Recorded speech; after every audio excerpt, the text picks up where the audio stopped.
June 4, 1943, Norfolk Naval Base, Virginia.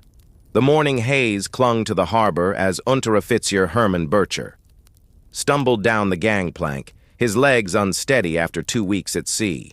3 years of Nazi propaganda had prepared him for many things: American brutality, racial chaos, and a nation on the verge of collapse. But as he looked across the bustling docks of one of America's largest naval bases, none of it matched what he'd been told.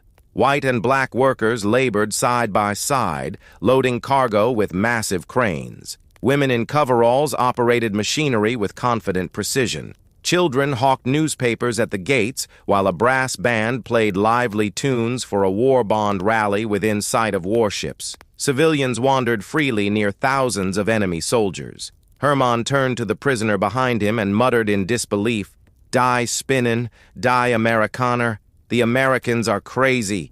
What Hermann witnessed that day wasn't an anomaly. It was America's most powerful weapon against Nazi ideology. The real story of German prisoners of war in America isn't about guard towers and barbed wire. It's about how 425,000 enemy soldiers became unwitting witnesses to the very democracy they'd been taught to despise, and how that experience quietly dismantled Nazi beliefs more effectively than any battlefield victory ever could. Consider the staggering scale of this ideological confrontation.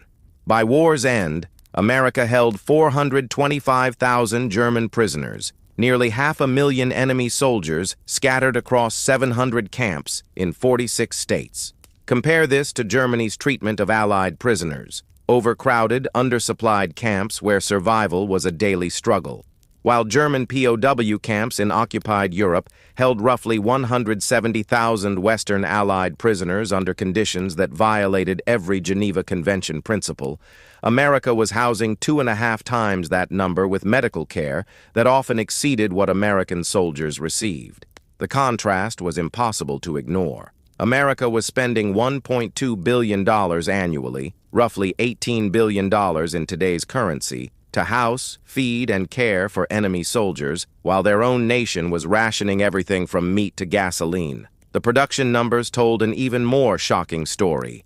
While Germany's factories operated under camouflage and blackout conditions, American plants like the Glen L. Martin Aircraft Facility in Baltimore sat wide open, its parking lots full of workers' cars, bombers lined up in plain view. By 1943, American factories were producing 96,000 aircraft annually compared to Germany's 25,000. Steel production?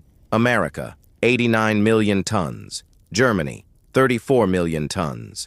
The industrial supremacy wasn't hidden. It was deliberately displayed to every prisoner who passed through American cities by train. The human impact of these revelations becomes clear through first-hand accounts.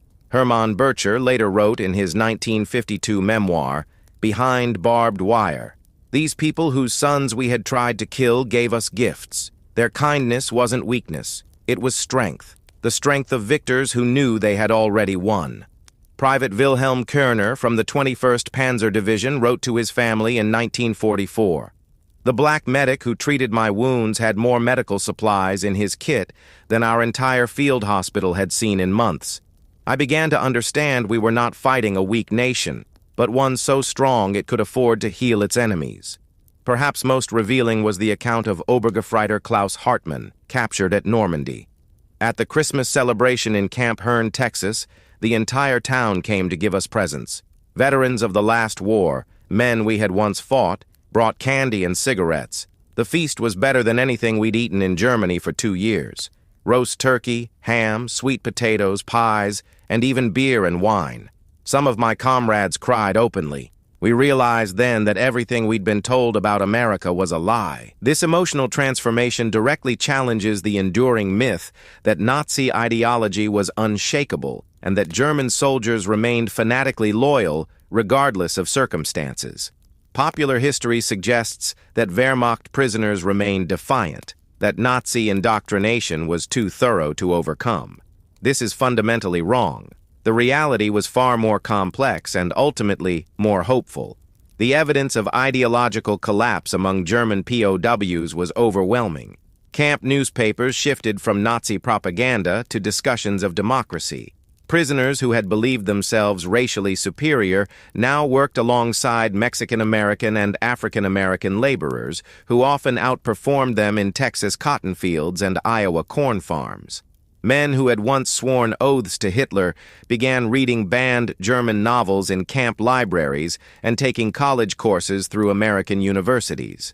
By 1944, camp elections, where prisoners chose their own spokesman and organized their own activities, saw Democratic candidates defeating Nazi loyalists by margins of 70 to 80%.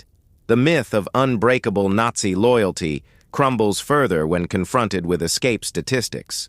Of 425,000 German prisoners held in America, fewer than 4,000 ever attempted escape, less than 1%. Compare this to German-held Allied prisoners, where escape attempts were constant and systematic. Why didn't Germans flee? Because many began to see America not as a prison, but as a revelation. Lieutenant Colonel Sile Stiles, commander of Camp Hearn, noted in his official reports, "The prisoners aren't trying to escape America. They're trying to escape the lies they've been told about it." The lasting impact becomes clear in post-war surveys.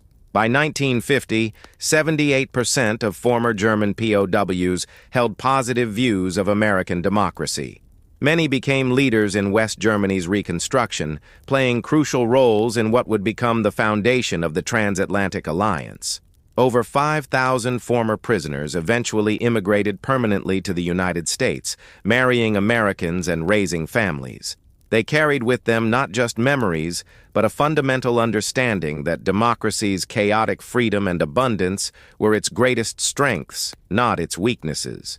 Herman Bircher, the same man who had whispered, "The Americans are crazy," on that June morning in Norfolk, would later serve as a translator during the Nuremberg trials and eventually become a U.S. citizen in 1954.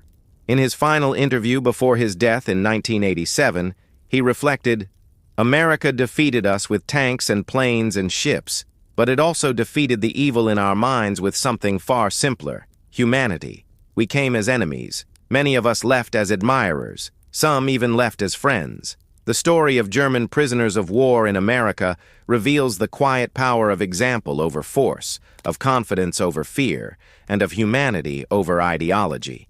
America didn't just defeat Nazi Germany on the battlefield. It defeated Nazism in the minds of men through the simple act of living up to its own ideals, even when dealing with its enemies. That transformation, quiet and profound, may be one of the most important and lasting victories of the Second World War.